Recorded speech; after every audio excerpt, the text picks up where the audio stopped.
Hello friends, आप सभी का इंग्लिश लिटरेचर स्टडी में स्वागत है।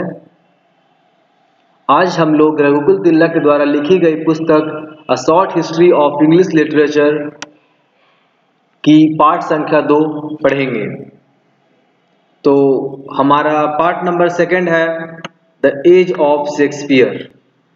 इसे और भी नामों से जानते हैं, जैसे the age of queen Elizabeth, the age of the Renaissance. एक मोटा मोटी स्तर पे जो एज का जो स्पैन है वो है 1552 टू 1600, बट एक्चुअली में ये एज 1558 में शुरू होता है और ends with 1603। Actually it is the age of the reign of queen Elizabeth. Queen Elizabeth का जो रेन का जो समय है जब वो राज कर रही थी वो 1558 में उन्हें राजगद्दी मिलती है और 1603 में उनकी मृत्यु हो जाती है और इसी के साथ क्वीन एलिजाबेथ का एज है वो समाप्त होता है। क्वीन एलिजाबेथ के एज को हम लोग golden age in the history of English literature बोलते हैं। ऐसा बहुत कारणों से है। ये वो एज है जब लिटरेरी प्रोडक्शन बहुत ज्यादा हुआ, देश में पैट्रियटिज्म का एक माहौल था, काफी सारी डिस्कवरीज हो रही थी। इस एज को हम लोग बोलते हैं it is the age of rejuvenation, renaissance means it is the age of rediscovery, revival. तो एक्चुअली जो रेनेसांस है that is called age the revival और rebirth of ancient Greco Roman literature, mythology and culture. जैसा कि हमारे देश में जो वैदिक पीरियड था, जो इंडस वैली सिविलाइजेशन था, वो काफी फेमस था और वो काफी रिच था सिविलाइजेशन। उसी तरह से ग्रीक और रोम की जो सभ्यताएं थी वो काफी ज्यादा इनरिच था, चाहे वो कल्चर का मामला हो, रिलीजन का मामला हो, माइथोलॉजी का मामला हो, लिटरेचर का मामला हो, सोशल कंडीशन का मामला हो। तो इन सभी मामलों में जो ग्रीक रोमन की जो सभ्यता था वो काफी बेहतर था। इन the same way the queen Elizabeth का जो एज था that was also very popular and that was also very rich. तो एक तरह से एक रिवाइवल हुआ उस चीज का। And the age of Elizabeth में काफी सारा प्रोडक्शन हुआ, हर क्षेत्र में, लिटरेचर के हर क्षेत्र में बहुत सारे प्रोडक्शंस हुए, काफी सारे खोज हुए। जैसे ड्रामा के क्षेत्र में विलियम शेक्सपियर, पोएट्री के क्षेत्र में एडमंड स्पेंसर, अगर प्रोज जो स्पेशली एसे के फॉर्म में था इस समय, उसमें फ्रांसिस बेकन ने काफी सारा चीजें लिखी। ये समय में काफी सारा डिस्कवरी हुआ, अमेरिका का डिस्कवरी हुआ, बहुत सारे खोज पे लोग गए, सेलर्स जो है इंग्लैंड के और जो है अदर यूरोपियन कंट्रीज के, वो हर जगह गए, दुनिया के अलग अलग हिस्सों में गए और बहुत सारा खोज इन्होंने किया। अब बात आते हैं जो greatest poet of this age and that person is Edmund Spenser. इनका जन्म 1553 में लंदन में हुआ था। यहाँ पे ये गलत लिखा हुआ है, इट इज एक्चुअली 1553, ये सही है। इनके पेरेंट्स के बारे में ज्यादा जानकारी नहीं है। इन्होंने अपने मास्टर की डिग्री कैम्ब्रिज यूनिवर्सिटी से ली 1576 में। तो ये कैम्ब्रिज यूनिवर्सिटी में इन्होंने अपनी पढ़ाई करा।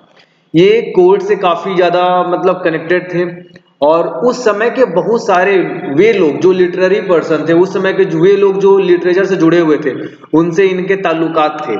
जैसे कि सर फिलिप सिडनी, ये इनके एक अच्छे मित्र थे। इन्होंने बहुत सारी बुकें सर फिलिप सिडनी को डेडिकेट की, जैसे कि कैलेंडर, और इन्होंने एक एलजी भी लिखी इनकी याद में। जब इनकी देहांत हो गई तो इनके गम में इन्होंने एक पोएट्री भी लिखी है जिसके बारे में हम आने वाले समय में भी पढ़ेंगे। इनको secretary of the governor of Ireland का जो है पोस्ट मिला हुआ था और ये आयरलैंड में एक ऑफिशियल पोस्ट पे ये काम कर रहे थे। इन्होंने अपनी जिंदगी का जो बाकी का हिस्सा जो था 1576 के में जब यहाँ पढ़ाई कर रहे थे, उसके बाद जब यहाँ पे उन्हें आयरलैंड में जब ये गवर्नर के पोस्ट पे जब ये काम कर रहे थे, उसके बाद की इन्होंने सारी जिंदगी आयरलैंड में बिताई। ये क्वीन एलिजाबेथ को इम्प्रेस करने के लिए बहुत सारी पोएट्री लिखे और ये चाहते थे कि ये इंग्लैंड में इन्हें एक अच्छे पोजीशन पे मिले। ये आयरलैंड में रहना उतना प्रीफर नहीं करते थे बजाय इंग्लैंड में रहने के। और इन्होंने क्वीन का फेवर लेने के लिए इन्होंने बहुत सारा काम किया, बहुत सारा स्ट्रगल किया, काफी सारे पोएट्रीज लिखी, but ultimately he couldn't impress Elizabeth two that extent. फिर क्या होता है 1594 में इनकी शादी एलिजाबेथ बॉयल से होती है और इनके 4 बच्चे होते हैं। ये इनकी प्रेमिका भी थी, ये इनसे काफी प्रेम करते थे और इनकी शादी हो जाती है, दैट इज वेरी गुड। इनका देहांत 1599 में होता है, 47 वर्ष की उम्र में इनकी मृत्यु हो जाती है। ये एक वैसे पोएट थे जिनको उनके लाइफ टाइम में ही ख्याति मिल गई, अदरवाइज बहुत सारे मतलब लोग को उनका जो फेमस कब होते हैं, जब उनका देहांत हो जाता है। अब जैसा मैंने बोला कि शेक्सपियर उस समय के ग्रेटेस्ट ड्रामेटिस्ट थे और बैकन जो थे उस समय के ग्रेट प्रोज राइटर थे और Edmund Spenser was greatest poet of that age. इनका जो फेयरी क्वीन है ये उनका सबसे फेमस वर्क है, ये इसके लिए बहुत जाने जाते हैं, ये बहुत फेमस है। इनका शेफर्ड कैलेंडर भी एक स्पेशल पोएट्री है जो कि एक पेस्टोरल पोएट्री है। पेस्टोरल पोएट्री वो होता है जब नरेटर एक शेफर्ड के वॉइस को यूज करते हुए वो किसी पोएट्री को लिखे, मतलब जो माउथपीस होगा वो एक शेफर्ड होगा। इट मीन्स दैट कि जो पोएट जो कहानी लिख रहा है उस कहानी में कहने वाला जो व्यक्ति है या जो उसका नरेटर है वो एक क्या होगा, वो एक शेफर्ड होगा, वो एक चरवाहा होगा। और इसमें इसने ग्रीक मॉडल पोएट जो ग्रीक पोएट्स थे उसके मॉडल को इसने फॉलो किया। और आप एक चीज देखिएगा कि जो पेस्टोरल पोएट्स है वो 12 पार्ट्स में डिवाइडेड है। तो ज्योग्राफिकल लोकेशंस में, जैसे कि हमारे ज्योग्राफिकल लोकेशंस में 12 महीने होते हैं, एक हफ्ते में 7 दिन होते हैं, तो ये ज्योग्राफिकल लोकेशंस और ये जो एक ज्योग्राफिकल माइंडसेट होता है और एक ज्योग्राफिकल एक जो क्लासिफिकेशंस होते हैं, उस चीज को इसने बहुत ही प्रॉपरली अपने पोएट्री में इस्तेमाल किया गया है। ये चीज आपको नोटिस करना चाहिए। फिर इसका एस्ट्रोफिल एक एलजी है जो कि इसने फिलिप सिडनी के डेथ पे इसने लिखा। फिलिप सिडनी की जब डेथ हो गई तो ये सैड में एलजी एक ऐसा पोएट है जो कि किसी के मरने पर लिखते हैं, it is a kind of sad one. तो ये सैड पोएट्री जो होता है वो ये है, तो सैडनेस के को दिखाने के लिखते हैं। कैलेंडर भी एक अलग पोएट्री है जो कि इसने फिलिप सिडनी सर को डेडिकेट किया था। फोर हाइम्स एक ऐसा पोएट्री है जिसमें इसने लव और ब्यूटी को स्पेसिफाई किया। एमरोटी, जैसा मैंने बताया था कि एलिजाबेथ वाइल ये उनकी लवर थी और उनकी याद में उनको डेडिकेट करते हुए 88 सोनेट्स का एक कलेक्शन लिखा एमरोटी, दैट इज वेरी फेमस। उसके सिवाय इन्होंने इपिथेल्मियम और प्रोथेल्मियम ये 2 ऐसे पोएम्स हैं जो कि शादी के समय गाए जाने वाले पोएट्रीज हैं और ये इसने इसको लिखा और इसमें काफी सारे classical elements, musical elements, lyrical quality, ये सारी चीजें आपको इसमें देखने को मिलेगी। अब बात करते हैं फेरी क्वीन की, जो उनका मास्टर वर्क है। ये उनका मास्टरपीस है, ये उनका मेन वर्क है। ये एक रोमांटिक इपिक है। इपिक वो पोयम होता है जो कि काफी लंबा लिखा जाता है और चीजों को हीरोइक स्टाइल में लिखा जाता है। प्लान ये था कि इसे 12 किताबों में कंप्लीट करना था, मगर केवल 6 किताबें ही कंप्लीट हो सकी और 7वां किताब का कुछ पोर्शन, कुछ भाग लिखे ही और उनकी मृत्यु हो गई। मैंने क्या बोला था, ज्योग्राफिकल लोकेशंस और जो ज्योग्राफिकल डिवीजन है उसका इन्होंने ये अक्सर अपने पोएट्री में प्रयोग करते हैं, क्योंकि प्लान 12 बुक्स में फेरी क्वीन को लिखने का था। फेरी क्वीन एक कहानी है। ये फेरी क्वीन जो है बहुत सारा जो है ये फीस्ट रखती है, एनुअल फीस्ट मतलब दावत, जो कि 12 दिनों तक चलने वाला है और हर दिन एक खास नाइट की कहानी को उसमें बताया जाता है। अब नाइट होता क्या, जैसे कि शतरंज के खेल में घोड़े को हम लोग नाइट बोलते हैं, तो नाइट का जो भूमिका है शतरंज के गेम में बहुत ज्यादा होता है और बहुत इंपॉर्टेंट होता है घोड़ा का चाल या घोड़ा का इंपॉर्टेंस। इन द सेम वे पुराने समय में राजा के दरबार में कुछ नाइट्स हुआ करते थे, वे बहुत अच्छे घुड़सवार होते थे, उनका फाइटिंग स्किल काफी अच्छा होता था और अपने राज्य को विदेशी आक्रमणों से बचाने के लिए कभी कभी ओपनली और कभी कभी सीक्रेट तौर पे ये बहुत सारे एक्सप्लॉइट्स पे जाते थे। राज्य को हर तरह की जो समस्याओं से ये बचाते थे। ये अपने ब्रेवरी, ये अपने लॉयलिटी, ये अपने एक जो रोमांटिक स्पिरिट होता है उसके लिए काफी जाने जाते थे। तो इसका जो सबसे बड़ा जो कैरेक्टर है फेरी क्वीन के बाद ये प्रिंस अर्थर है। ये बहुत बड़े एक जो थे नाइट थे और ये जो है फेरी क्वीन को ड्रीम में देखते हैं और ये काफी इन्फ्लुएंस होते हैं। उसके बाद ये कहानी है कि प्रिंस अर्थर बहुत सारे नाइट से मिलते हैं और ये बहुत सारे एडवेंचर्स पे जाते हैं। इनकी जर्नी जो है काफी एक तरह से एडवेंचरस होता है। तो उस एडवेंचर की कहानी है। ये जो स्टोरी है इसमें रिफॉर्मेशंस के और मिडाइवल रोमांस के दोनों का एक कल्मिनेशन है। और ये जो फेरी क्वीन है मतलब इसमें बहुत सारे एलिमेंट्स आपको मिलेंगे। रिफॉर्मेशन के एलिमेंट्स मिले, मिडाइवल रोमांस के एलिमेंट्स मिले और रेनेसांस का स्टाइल भी मिलेगा। और ये पोइट्री कहीं ना कहीं इटालियन मास्टर एरिस्टो से प्रभावित था। अब बात करते हैं कि ये किस तरह की पोइट्री है। तो ये एक डायडेक्टिक रोमांस है।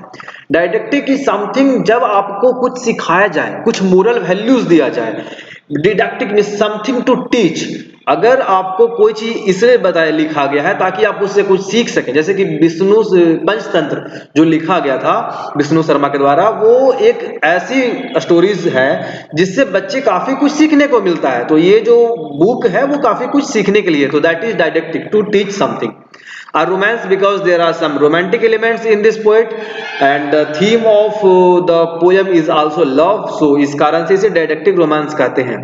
और जैसा कि ये डायडेक्टिक है तो इसमें रोमांस को एक एलेगरी के रूप में कन्वर्ट किया गया है। एलेगरी क्या होता है? जब हम बहुत सारे कैरेक्टर्स को प्रयोग करते हैं कि बहुत सारे वर्चूज को दिखाने के लिए।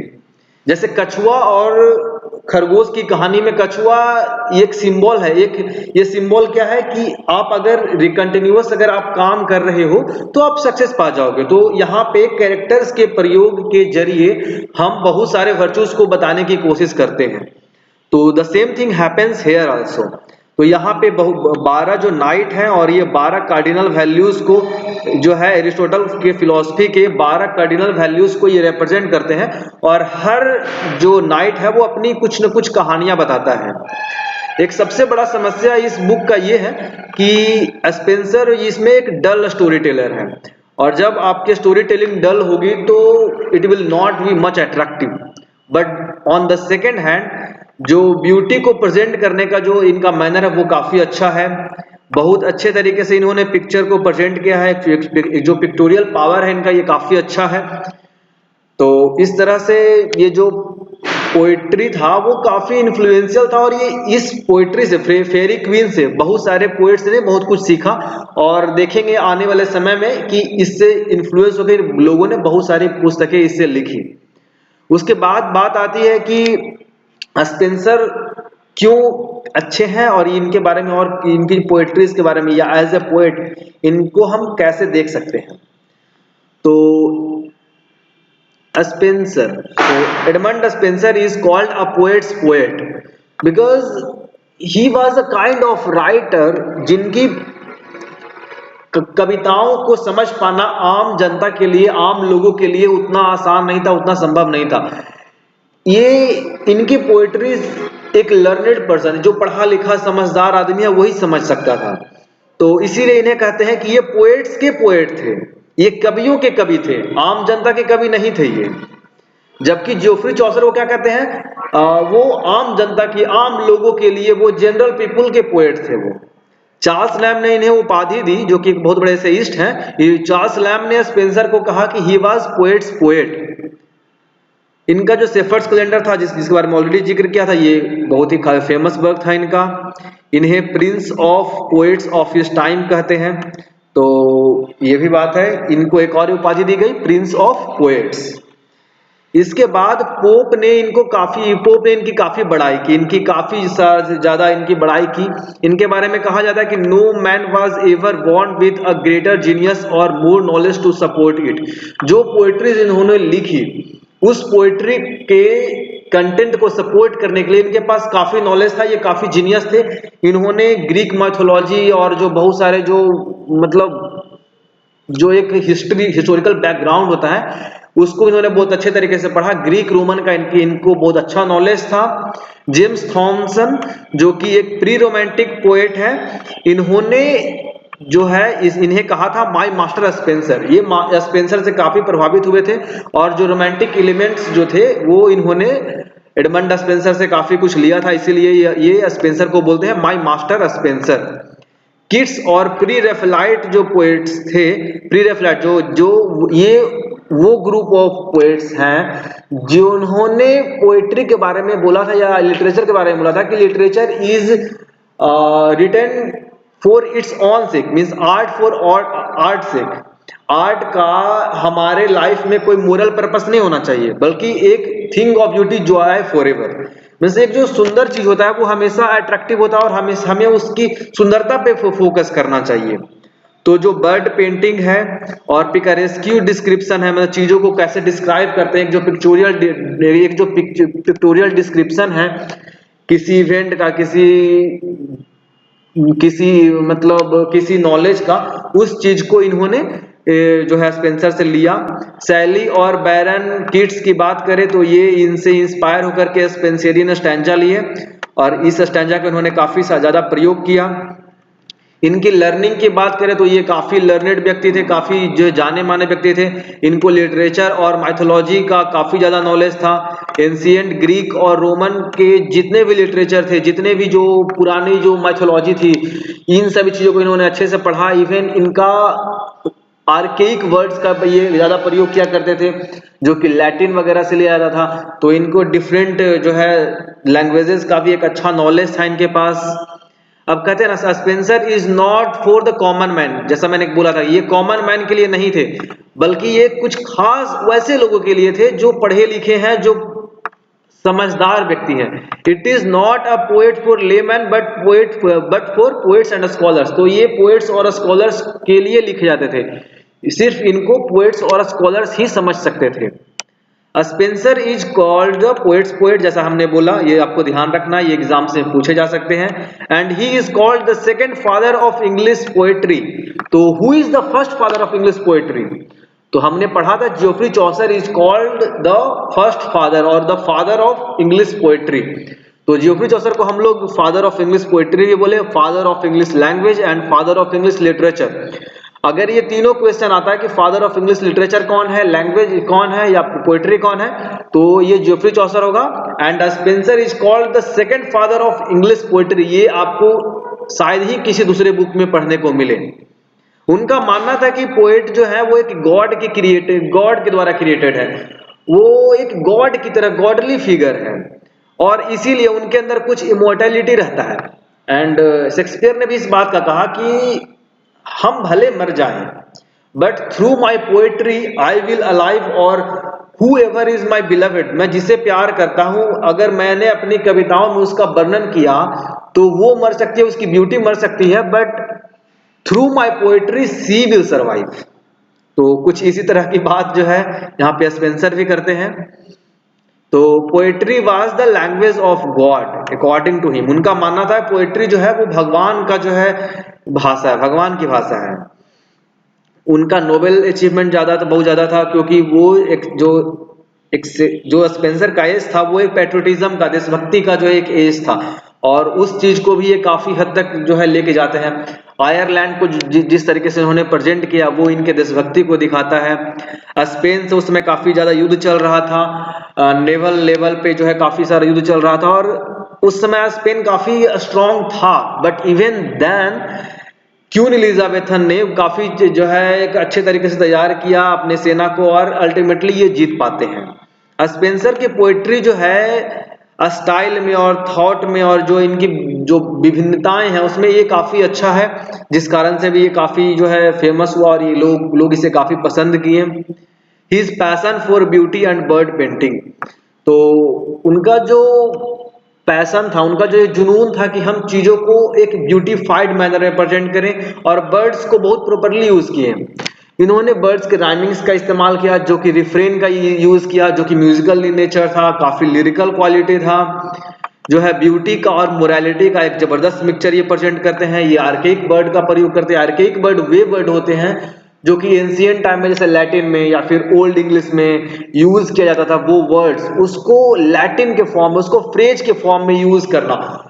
ऑल्दो ये जो वर्ड्स होते हैं उनको डिकोड करना, उनको समझ पाना आसान नहीं होता, but they carry an intense meaning. तो he is called the painter of bird picture in English literature. जैसा कि ये क्वालिटी आपको जियोफी चौसर के पोएट्रीज में भी देखने को मिलता है। हिज लैंग्वेज एंड डिक्शन, तो उनके लैंग्वेज और डिक्शन की बात करें तो वो ये रियली में क्राफ्ट की तरह एकदम यूज करते हैं, मतलब he is a great craftsmanship.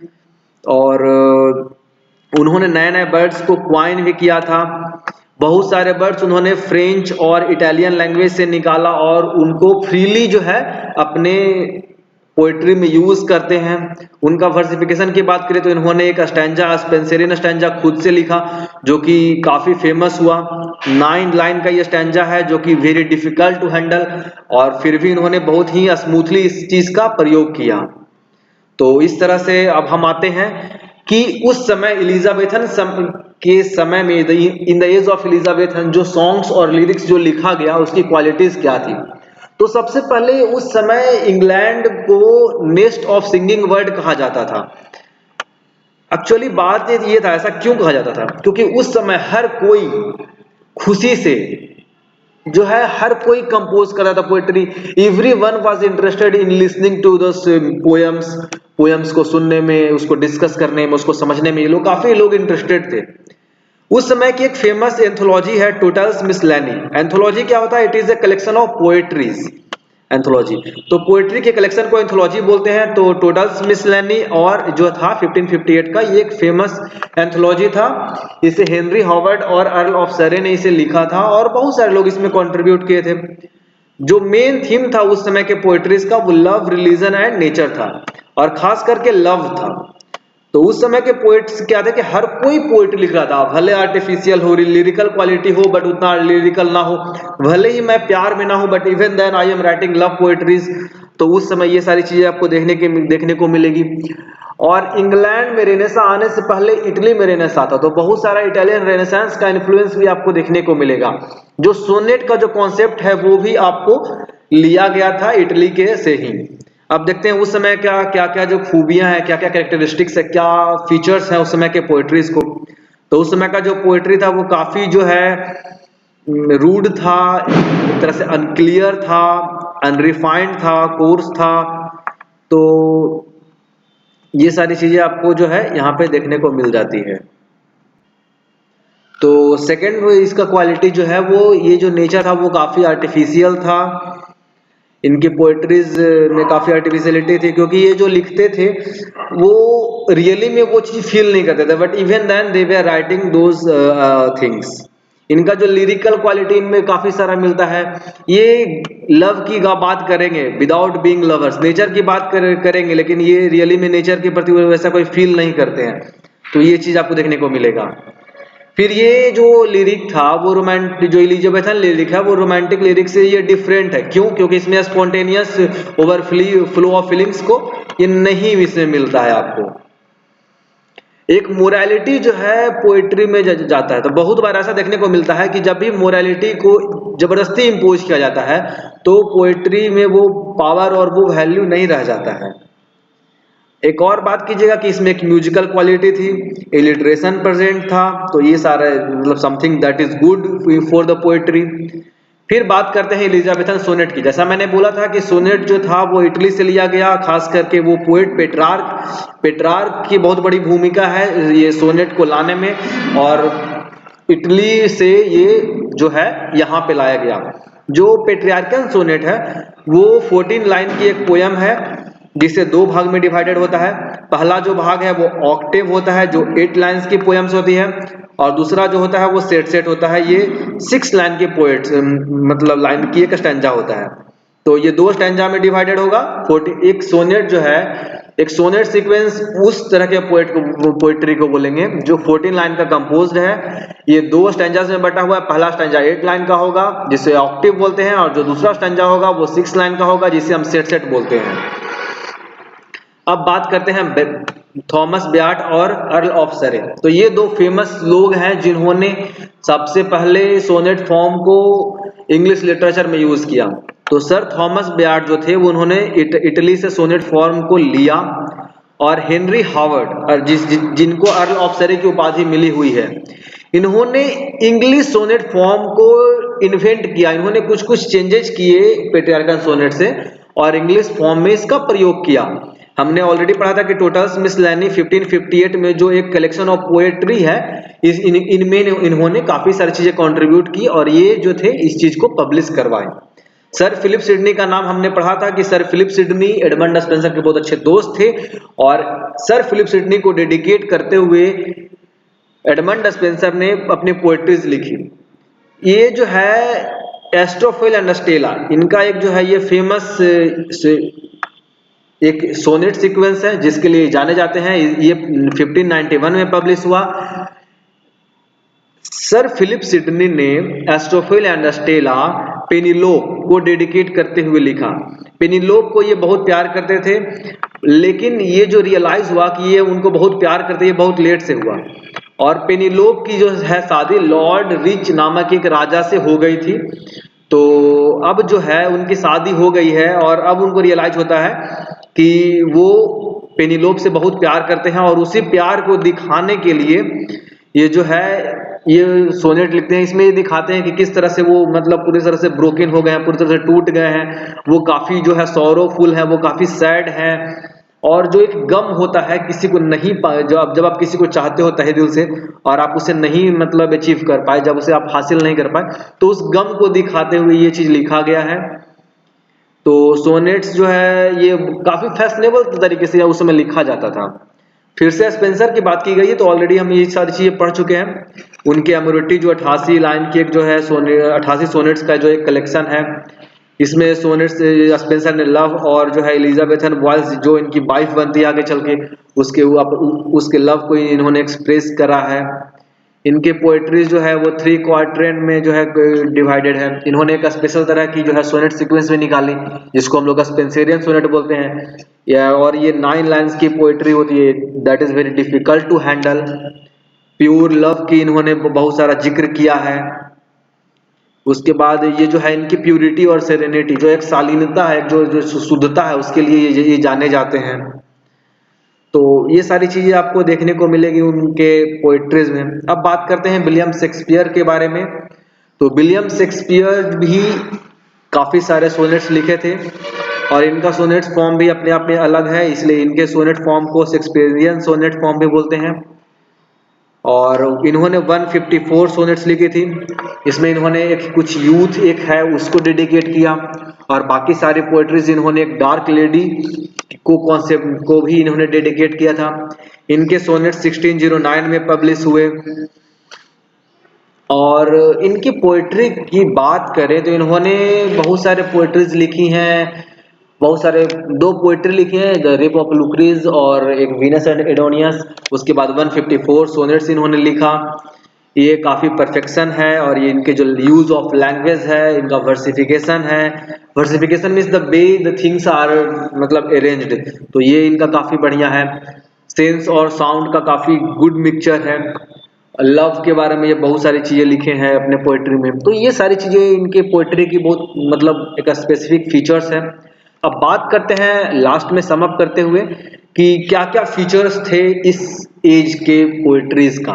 तो सबसे बड़ी बात कि इस एज में जितने भी पोएट्री मतलब पोएम्स लिखे गए वो जनरली सीक्वेंस में लिखे गए, वो एक कलेक्शन में लिखे गए, कभी ये सिंगल आउट नहीं लिखा गया।